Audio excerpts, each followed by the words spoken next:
Je tenais absolument à écrire ce livre parce qu'en 2013, j'ai rencontré des mamans dont les très jeunes enfants étaient partis en Syrie, entraînés dans les atrocités du terrorisme. Et en juin 2013, j'ai proposé aux personnalités des 4 grands partis en Belgique de faire un débat sur le thème « Que pouvons-nous faire pour les empêcher de partir là-bas ?» Par une personne, aucun n'a voulu venir, apparemment il s'en fichait, ça m'a interpellé. Et puis tout d'un coup, quand l'attentat éclate contre Charlie, alors qu'il n'avait rien fait pour 10 000 victimes du terrorisme en Syrie et en Irak, il y a 19 victimes à Paris, et là tout le monde vient avec des programmes, des déclarations, la France est en guerre, tout ça. Est-ce que ça va marcher, leur solution, ou est-ce que nous allons être entraînés dans encore plus d'engrenage et de violence? Et ce qui m'a frappé, c'est que on a eu une manifestation énorme, Je suis Charlie, 1,5 million de personnes à Paris, et de l'autre côté, les jeunes des banlieues n'étaient pas là. Et chez eux, quand on les interroge, on n'ose pas forcément le dire, mais c'est plutôt « je ne suis pas Charlie ». Donc on a un clivage, on a une fracture entre deux France qui ne suivent pas les mêmes médias, ne croient pas les mêmes infos, ne se parlent plus. Et la question que j'ai voulu poser dans ce livre, c'est est-ce qu'on peut surmonter ce clivage? Est-ce qu'on peut arriver à établir un dialogue entre les Charlie et les pas Charlie? Et pour ça, il m'a semblé que la question clé, c'était de clarifier justement, sur base de faits évidemment, sur base de déclarations des propres dirigeants et services des États-Unis, quels sont les véritables liens entre les États-Unis et le terrorisme? Est-ce que vraiment ils les ont toujours combattus? En commençant cette enquête, j'ai été frappé par une déclaration de Laurent Fabius, le ministre français des Affaires étrangères. Il déclare à Marrakech en décembre 2012, je cite, « Le front al-Nosra fait du bon boulot contre Assad en Syrie et donc c'est très difficile de les désavouer. Le front al-Nosra, c'est la branche syrienne d'Al-Qaïda. Donc des terroristes d'Al-Qaïda sont soutenus par Fabius en Syrie. » Alors ça m'a rappelé une déclaration de James Baker, qui était le ministre des Affaires étrangères des États-Unis de George Bush, le père. Et en 1996, James Baker déclare, je cite, « Il n'y a pas de pays musulman plus intégriste que l'Arabie saoudite, et pourtant, c'est à la fois un ami et un pays important pour les États-Unis. Nous ne devons nous opposer à l'intégrisme que dans la mesure exacte où nos intérêts nationaux l'exigent. » Ça veut dire que les États-Unis ont donc parfois combattu le terrorisme et parfois l'ont utilisé. Et c'est ça qu'il faut voir au travers des différentes guerres des 30 dernières années. Les relations entre États-Unis et terrorisme, ça commence, disons, en 1978. En Afghanistan, une révolution vient d'installer un gouvernement d'inspiration socialiste, le gouvernement Taraki, et c'est la meilleure période de l'histoire de l'Afghanistan. On construit des routes, on a des écoles, des hôpitaux, il y a l'émancipation des femmes, les mariages d'enfants sont interdits. C'est vraiment la meilleure période pour l'Afghanistan. Ça, c'est intolérable pour les États-Unis qui veulent absolument contrôler cette zone stratégique au centre de l'Asie. D'autant plus que le gouvernement afghan nouveau est assez favorable à l'Union soviétique. Donc il faut absolument le renverser. Le problème pour les États-Unis, c'est qu'ils sortent de la guerre du Vietnam, qu'ils ont perdu lamentablement. L'occupation au sol, ça n'est donc plus possible, il serait trop impopulaire. Et donc ils vont recourir à un autre stratagème, une guerre indirecte. Avec l'Arabie saoudite, ils vont recruter, financer, armer dans une opération secrète de la CIA, l'opération Ben Laden. Ils vont recruter 35 000 moudjahidines venus individuellement de 40 pays et ils vont former une armée de guérillas terroristes pour renverser ce gouvernement. S'il va y avoir des atrocités, ça va durer des années, ça ne va pas du tout être présenté comme ça dans les médias occidentaux, mais ça va être reconnu ouvertement par Brzezinski, qui était alors le responsable de la politique internationale du président Carter, et qui va reconnaître dans une interview au Nouvel Observateur en 1998 que oui, l'opération Ben Laden, c'est les États-Unis, que la mise en route, la mise en scène du terrorisme de Ben Laden c'est les États-Unis et que le problème des islamistes, ils s'en fichent complètement. La méthode qui a tellement bien marché en Afghanistan, les États-Unis vont la réutiliser contre la Yougoslavie. D'abord en Bosnie, 91-95, puis contre le Kosovo, 98-99. Et ça va être dévoilé par Sibel Edmonds, qui après le 11 septembre a été engagée comme traductrice par le FBI. Et qui va constater que, en fait, la CIA, le Pentagone, les affaires étrangères ont collaboré contre la Yougoslavie avec des terroristes d'Al-Qaïda de très haut niveau et qui va le déclarer dans son témoignage, dans son livre Classified Women. En 1998, le frère d'Al-Zawahiri, Mohamed, dirigeait une unité d'élite de l'armée de libération du Kosovo. Et donc, au Kosovo, ça va donner lieu à un revirement diplomatique extrêmement rapide des États-Unis, dont le représentant officiel déclare en 98. Je sais ce qu'est un terroriste lorsque j'en vois un, et je vous dis que ces gens de l'UCK sont des terroristes.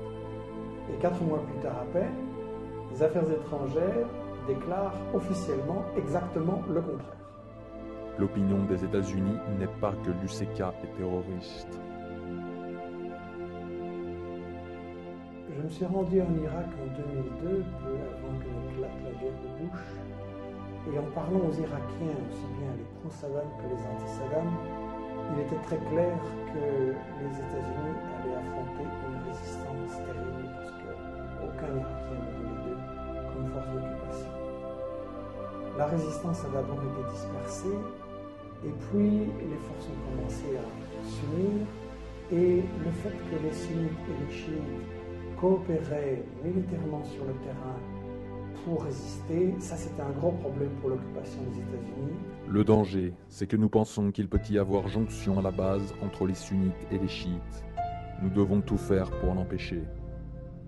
Alors pour s'en sortir, ils ont recouru à ce qu'on appelle l'option Salvador, c'est-à-dire une recette qui avait bien marché dans ce pays, la formation d'escadrons de la mort qui appliquent des recettes terroristes très violentes contre la population civile pour créer un climat de terreur et dans le cas de l'Irak, pour créer en fait une guerre de religion entre les sunnites et les chiites.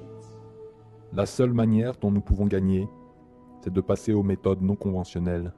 Nous devons terroriser les Irakiens et les forcer à se soumettre.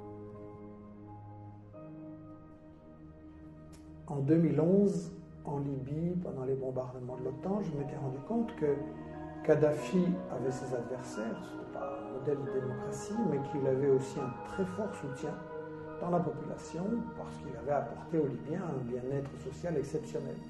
Donc malgré les médias mensonges de l'époque qui unissaient aussi bien l'OTAN, Al Jazeera, BHL et les médias occidentaux, malgré ces médias mensonges grossiers, le problème qui se posait à Obama, c'était comment briser le soutien d'une grande partie de la population pour renverser Kadhafi.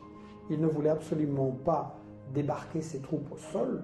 L'expérience de Bush en Irak, en Afghanistan avait montré que ça ne marchait pas. Donc il fallait trouver des troupes sur place. Il n'y en avait pas beaucoup. Les seuls qui existaient, c'était les terroristes libyens, la section libyenne d'Al-Qaïda.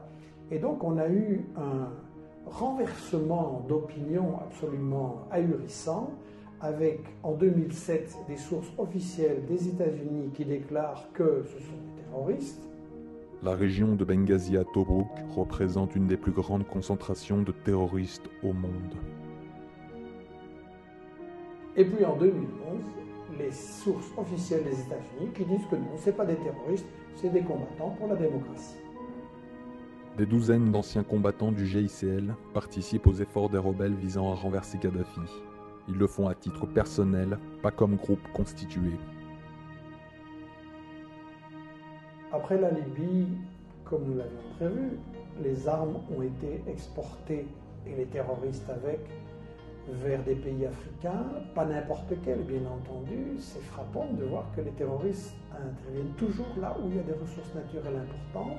Et donc on a eu leur intervention au Mali, or, argent, pétrole, uranium, au Niger, uranium, énorme ressource, puis au Nigeria, le principal producteur de pétrole en Afrique, très important pour les États-Unis, un pays qui pourrait devenir un leader si l'Afrique arrive à s'émanciper, un pays qui de temps en temps regarde un peu vers la Chine. Donc les États-Unis veulent absolument conserver le contrôle. Nigeria, c'est un pays puissant. Et donc là, va s'appliquer la méthode de Brzezinski en Afrique de faire éclater les États trop importants en une série de micro-nationalités. Et donc là, le fait de dresser les chrétiens et les musulmans les uns contre les autres et de rendre le pays ingérable, c'est exactement la stratégie qui correspond aux intérêts des États-Unis. Alors c'est intéressant de savoir que Boko Haram a été financé par des fondations de Grande-Bretagne et d'Arabie Saoudite. On retrouve l'Arabie Saoudite constamment derrière le financement des terroristes qui servent les intérêts des États-Unis. La guerre contre la Syrie n'a pas commencé en 2011, mais au moins en 2009. L'ex-ministre français des Affaires étrangères, Roland Dumas, a confié qu'il avait reçu des propositions des Britanniques disant on va attaquer la Syrie en 2009, donc il avait refusé. Et en fait, ça commence plus tôt. Dès 2007, ça se prépare au Liban, où Bandar Sultan, un grand ami de Bush, au point qu'il va être surnommé Bandar Bush, va financer des milices terroristes extrémistes au Liban d'abord et puis en Syrie. Et ça, c'est une opération où l'Arabie Saoudite sert d'intermédiaire pour une filière terroriste organisée par les États-Unis. Les acteurs clés sont les Saoudiens bien sûr et Bandar qui ont conclu une sorte d'accord privé avec la Maison-Blanche. L'idée est d'avoir un soutien financier de l'Arabie Saoudite pour soutenir divers groupes sunnites extrémistes du djihad. Je crois que l'information sur tout ça c'est trop important et qu'il faut absolument éviter qu'on se laisse entraîner dans cette guerre de religion. D'un côté, on a cette version de l'islam complètement fanatique, rétrograde, violente, qui est développée par les meilleurs amis des États-Unis et de l'Europe, l'Arabie Saoudite et le Qatar. Et de l'autre côté, on a, très très préoccupant en Europe, cette montée de l'islamophobie qui justifie la division des couches travailleuses entre elles sur le plan social ici et sur le plan de toutes ces guerres qu'on prépare contre des pays arabes ou musulmans. Il est vraiment fondamental de rétablir un dialogue entre les Charlie et les pas Charlie. La véritable liberté d'expression, je pense, c'est de pouvoir parler ensemble et débattre sans tabou sur les intérêts cachés et les stratégies cachées de ceux qui prétendent dominer le monde.